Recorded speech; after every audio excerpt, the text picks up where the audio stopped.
Hello everyone, welcome to Pragya's little hearts. ఈరోజు మనం బాసర దగ్గరలో ఉన్న ట్రిపుల్ ఐటీకి అయితే వెళ్తున్నామండి. దీనిని Rajiv Gandhi university of knowledge technologies Basara అని పిలుస్తూ ఉంటారు. ఇక్కడ స్టూడెంట్స్కి మాత్రమే ఎలో ఉంటుంది, అలాగే స్టాఫ్కి మాత్రమే. మరి మీరు స్టూడెంట్ కాదు, స్టాఫ్ కాదు, ఎలా ఎలో చేశారంటే హాలిడే టైంలో మనకి ఎవరైనా ఎంప్లాయీ తెలిసిన వాళ్ళు ఉంటే లోపలికి తీసుకెళ్ళొచ్చండి. సో అలా తెలిసిన అన్నయ్య మమ్మల్ని తీసుకెళ్ళాడు. ఇక్కడైతే ఇప్పుడిప్పుడే కన్స్ట్రక్షన్స్ జరుగుతుంది, కొంచెం కొంచెం డెవలప్ చేస్తూ ఉన్నారండి. మొత్తానికైతే చాలా దూరం లోపలికి వెళ్ళిన తర్వాత అయితే అక్కడ కాలేజెస్ ఉంటాయి. అలాగే మొట్టమొదట మనకు వచ్చేది అయితే హాస్పిటల్ ఏరియా అండి. ఇక్కడ అన్నయ్య వర్క్ చేస్తూ ఉంటారు. సరదాగా మేము కూడా పిల్లలతోటి అలా లోపలికి వెళ్ళేసి వచ్చేసాము. ఎక్కువసేపు పిల్లల్ని ఉంచితే ఏదో ఒకటి కదిలిస్తారని చెప్పేసి మేము ఎక్కువ పిల్లల్ని లోపలికి తీసుకెళ్ళలేదు.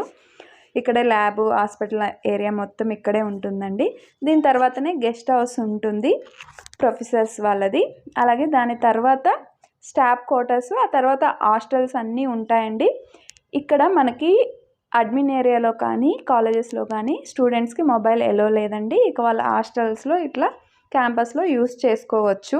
మనకి ట్రిపుల్ ఐటీ అనేది ఇంతకుముందు నాగ్పూర్, రాంచీ, కాంచీపురంలో ఉండేదండి. ఒక 6-7 years బ్యాక్ అయితే మనకి బాసర్లో అయితే కట్టారండి. బాసర్లో ఇది స్టేట్ యూనివర్సిటీ కింద రన్ అవుతూ ఉంటుంది.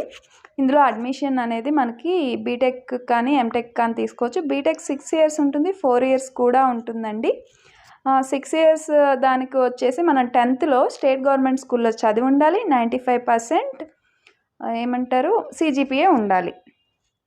ఇక బీటెక్ అంటే ఇంటర్మీడియట్ అయిపోయిన తర్వాత రావాలి అని అంటే మనం JEE మెయిన్స్లో మ్యాథ్స్ 20% టాప్లో ఉన్న వాళ్ళకి ఎక్కువగా సీట్స్ వస్తూ ఉంటాయంట. అలాగే OBC, NCL, SC, ST categories వాళ్ళకి ఎక్కువగా అడ్మిషన్స్ దొరుకుతూ ఉంటాయండి. ఇక్కడ నాకు ఈ బిల్డింగ్స్ మధ్యలో తెల్లగా ఇలాగా బూజుకర్రలాగా కనపడుతున్నాయి కదా, ఇవేంటి అని అన్నయ్యని అడిగితే అన్నయ్య చెప్పారండి, ఇది దర్భ అంటండి, దర్భగడ్డి. దీనితోటి చేపలు అల్లుతూ ఉంటారు. దీనివల్ల చాలా హెల్త్ బెనిఫిట్స్ ఉంటాయంటండి. మనకి ప్రెజెంట్ అయితే మార్కెట్లో అంతగా అవైలబిలిటీ లేదు. సో మీకు ఎక్కడైనా అందుబాటులో ఉంటే మీరు కూడా అలాంటి ఎకో ఫ్రెండ్లీ చేపలు యూజ్ చేయడానికి ట్రై చేయండి.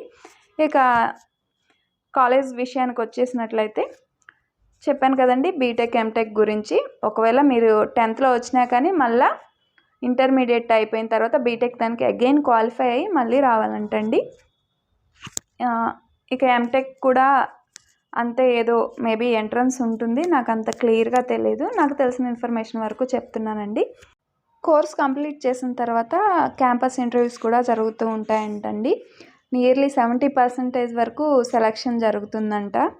సో అంటే జాబ్స్ కూడా బాగానే దొరుకుతాయి. ఇలా మంచిగా ఫ్రెష్ ఎయిర్లో, ఫ్రెష్ వెదర్లో హ్యాపీగా ఎంజాయ్ చేస్తూ చదివేయచ్చు అనిపించింది. కాకపోతే గవర్నమెంట్ స్కూల్లోనే చదివి ఉండాలి, OBC, NCL అయి ఉండాలి, మేబీ మ్యాథ్స్ ఓసీకి కష్టమే అని చెప్తూ ఉన్నారు. మేము ఇలా వెళ్తూ ఉన్నప్పుడు ఈ చెట్ల మధ్యలో పికాక్స్ ఉన్నాయండి. మదర్ పికాక్, బేబీ పికాక్ కూడా ఉంది. చాలా అంటే చాలా బాగా అనిపించింది. సో ఇంకా బియాండ్ వెళ్తే చెరువు ఉంటుంది, చూడడానికి చాలా బాగుంటుందని చెప్పడంతో వెళ్ళామండి. ఆ చెరువు నుంచి వచ్చే వాటర్ని ఇట్లా చిన్న చిన్న కుంటల్లో నింపి ఫిల్టర్ హౌస్ ద్వారా ఫిల్టర్ చేసి యూస్ చేస్తూ ఉంటారంట. ఎందుకంటే గ్రౌండ్ వాటర్ అంత యూస్ చేయడానికి అనుగుణంగా లేదంటండి, అందుకే ఫిల్టర్ వాటర్ యూస్ చేస్తూ ఉన్నారంట. అందరికీ అయితే పైకి చెరువు దాకా వెళ్ళడానికి పర్మిషన్ ఇవ్వరండి. ఎందుకంటే ఇక్కడ రైనీ సీజన్లో ఇట్లా గడ్డి అనేది బాగా ఎత్తుగా పెరిగిపోయి ఉంటుంది. అలాగే కొంచెం అడవిలాగా ఉంటుంది కాబట్టి పాములు కూడా ఎక్కువగా తిరుగుతూ ఉంటాయి. అందుకని స్టూడెంట్స్ని అయితే ఇటువైపు ఎలో చేయరంట. సో మేము పర్మిషన్ తీసుకొని అలా వెళ్ళేసి వచ్చేసాము. పైకి అప్ వెళ్ళడానికి కొంచెం కష్టంగా అనిపిస్తుంది, ఎందుకంటే చాలా అప్పుగా ఉంది. వెహికల్ వెళ్ళడానికి కొంచెం జాగ్రత్తగా వెళ్ళాలండి. పైన వెదర్ అయితే చాలా అంటే చాలా ప్లెజెంట్గా ఉంది. చల్లని గాలులు వీస్తూ చాలా హ్యాపీగా అనిపించింది. మొత్తానికైతే చెరువు కట్ట దగ్గరికి రీచ్ అయిపోయామండి. అన్నయ్య వాళ్ళ బాబుల్లో చిన్న బాబుకి క్రికెట్ అంటే చాలా ఇష్టం అంట. అందుకని చెప్పేసి రన్నింగ్ రేస్ తను ప్రాక్టీస్ చేస్తూ అందరి చేత చేయించాడు. అందరైతే అలసిపోయారు కానీ తనకు అలసట రాలేదు. అలాగే ఇక్కడ చెట్టుకి బంక లాంటిది ఉందండి. మేము చిన్నప్పుడు ఇదైతే పేపర్లు అంటించడానికి యూజ్ చేసేవాళ్ళం. ఇప్పుడు పిల్లలకి తెలియదు కదా అని పిల్లలకు కూడా ఇది ఒకసారి చూపించానండి. దానికి వచ్చే లిక్విడ్ అదిగొత్తి ఎల్ పేరు ఉన్న వాళ్ళు కామెంట్ చేయండి. ఎల్ పేరున్న వాళ్ళు ఖచ్చితంగా కామెంట్ చేయాలి. చెట్టు బెరడు తెగినప్పుడు దాని మీద రికవరీ చేయడానికి ఈ గమ్ లాంటిది చెట్టు రిలీజ్ చేస్తూ ఉంటుందండి. కొన్ని రోజులు ఉండే కొద్ది ఇది గట్టిగా అయిపోతూ ఉంటుంది. సో అందుకని చెప్పేసి మేము ఈ విధంగా రాయితో కట్ చేసి తీసుకున్నాము.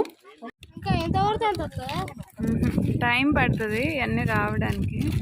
నల్ల తుమ్మ చెట్టు యొక్క బంక్ అనేది పేపర్లు అంటించడానికి చాలా బాగా పనిచేస్తుందండి. అలాగే వాటిని హౌస్ కన్స్ట్రక్షన్లో ముఖద్వారాలకి ద్వారబంధరాలకి యూజ్ చేస్తూ ఉంటారు. ఇలా మంచి వెదర్లో పిల్లలకి మనకు తెలిసిన ఎంతో కొంత జ్ఞానాన్ని షేర్ చేసుకోవడం చాలా అంటే చాలా బాగా అనిపించిందండి. నిజామాబాద్ అంటేనే మనకు గుర్తొచ్చేది బాసర జ్ఞాన సరస్వతి టెంపుల్ అండి. ఆ వీడియో కూడా చేయడం జరిగింది. లింక్ డిస్క్రిప్షన్లో ఉంది. ఇదేనండి IIITకి సంబంధించిన వీడియో. నాకు తెలిసిన ఎంతో కొంత నాలెడ్జ్ని మీతో షేర్ చేసుకున్నాను అనుకుంటున్నాను.